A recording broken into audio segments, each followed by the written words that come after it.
I come to the Spirit, the three in one. I come to the water, just as I am, oh God, make me new once again. I've traveled so far from family. Well, good morning. Welcome to Fridays with Francis. It's been quite a week around here.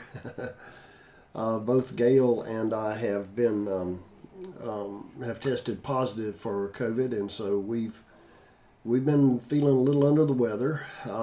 And she had an infusion day before yesterday. I had one today. And so I feel pretty rotten right at the moment, but I am optimistic that better things and brighter days are on the horizon. I wanted to start by just telling a story about something that happened when I was a young boy on the farm I grew up on. We had some horses on the farm, and my brother had a horse that was named Prince. I think that was a mistake. He took the name to heart and began to think of himself as royalty. He began to act as though everything existed for him. So he was constantly stealing the hay that was being left for my horse, who had a name lacking a little of the grandeur. His name was Poor Boy. My father said of Poor Boy that he had a distinctiveness about him. Daddy said that he could stand under a clothesline when it was raining and stay dry. But be that as it may, Billy's horse was really aggravating. He was a very smart horse. He discovered ways to unlatch the stalls that the cows and other animals were in. After he let himself out, he would let them out, and we would have to go out sometimes in the wee hours of the morning and corral everybody back in, because Prince had been chasing them all around the pasture. Well, one day we placed hay out for Prince and Poor Boy to eat. We put one clump of hay off to the side and another several feet away so that they each would have hay to eat and not have to disturb the other. However, Prince assumed a position in between the two piles of hay, and decided that whichever one Poor Boy tried to get to, he would chase him away. It infuriated me. It infuriated me so much that I wanted to get that horse and just give him a whipping. And so I jumped over the fence and I raised my hands up and I told him to leave my horse alone. And no sooner had I done that than Prince wheeled around, kicked up his heels, and kicked me in the stomach with both feet. Oh, you talk about something that hurt. He kicked me in my stomach, and for what seemed like an eternity, I couldn't catch my breath. I tried. I fell to my knees. I tried everything I could to get a breath, but I couldn't get a breath.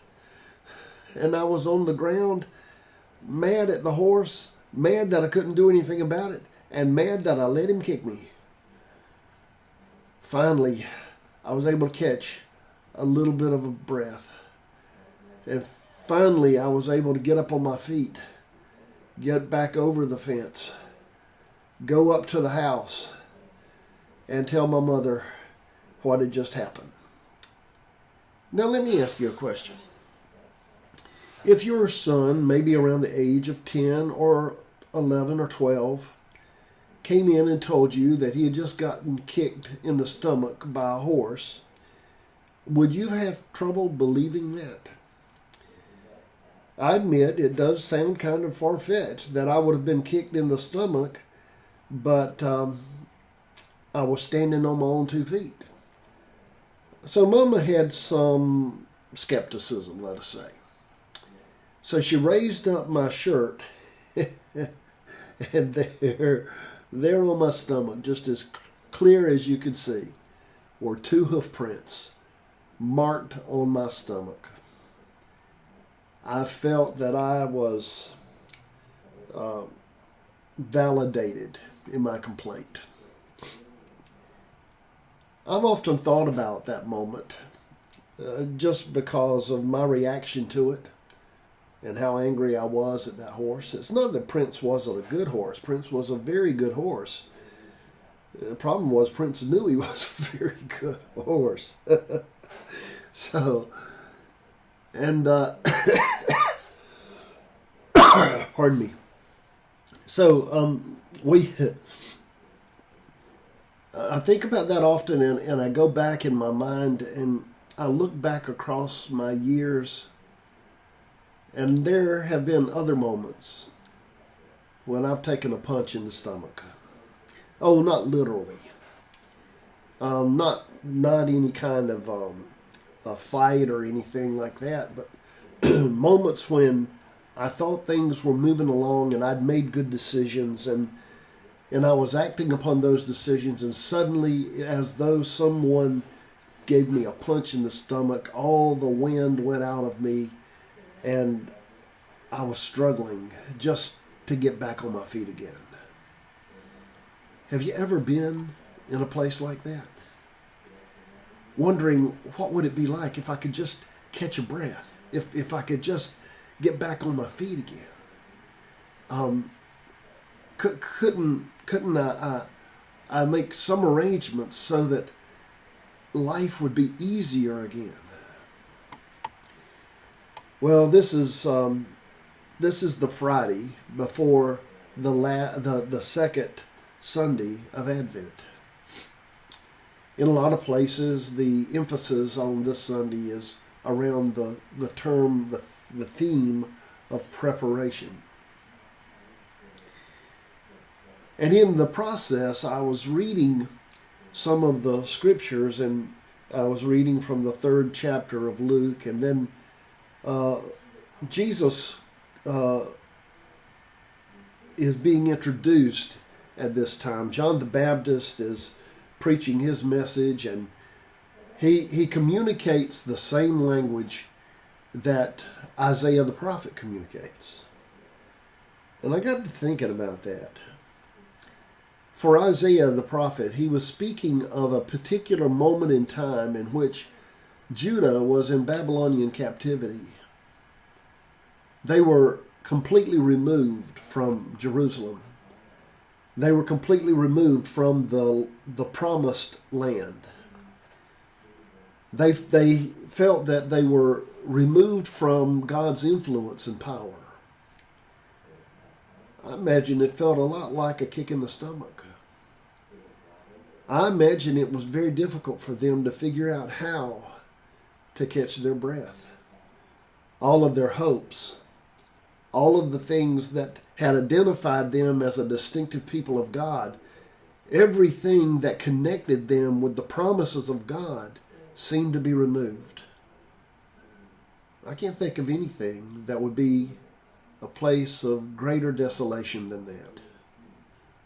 What would it be like for you if you found suddenly you awakened in the morning and you knew that you were removed from the presence and influence of God? Well, it's something to think about. But it's in that moment that God sent his prophet Isaiah. And the prophet Isaiah came with a second breath. He breathed into them a breath of hope. In the 40th chapter of Isaiah, he said, comfort ye, my people, thus saith the Lord, for her sin is atoned for, her penalty is paid. It must have been like that first breath I caught after floundering around on the ground trying to figure out how I was ever going to breathe again. So what is it that you need today as you think about where you are in this Advent season? Are there places in your life when it seems that someone's given you a punch in the stomach and you need to figure out a way to breathe? Well, listen, I have good news for you. The Christ of God has come. And Jesus has sent to us a Holy Comforter, the Holy Spirit, to abide with us even in the moments when the air goes out and we cannot replace it. It is the love of God that surrounds us, the promise of God that assures us that God is with us no matter what we encounter. So, if you're struggling for a breath, just pause. Allow the Spirit to move.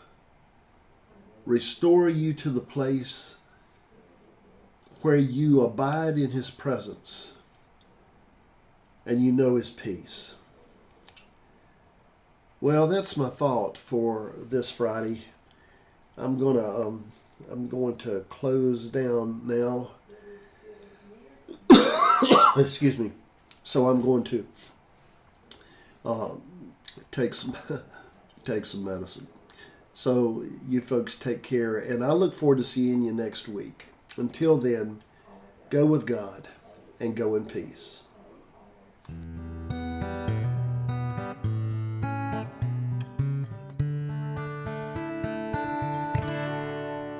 I come to the Father, I come to the Son, I come to the Spirit, the three in one.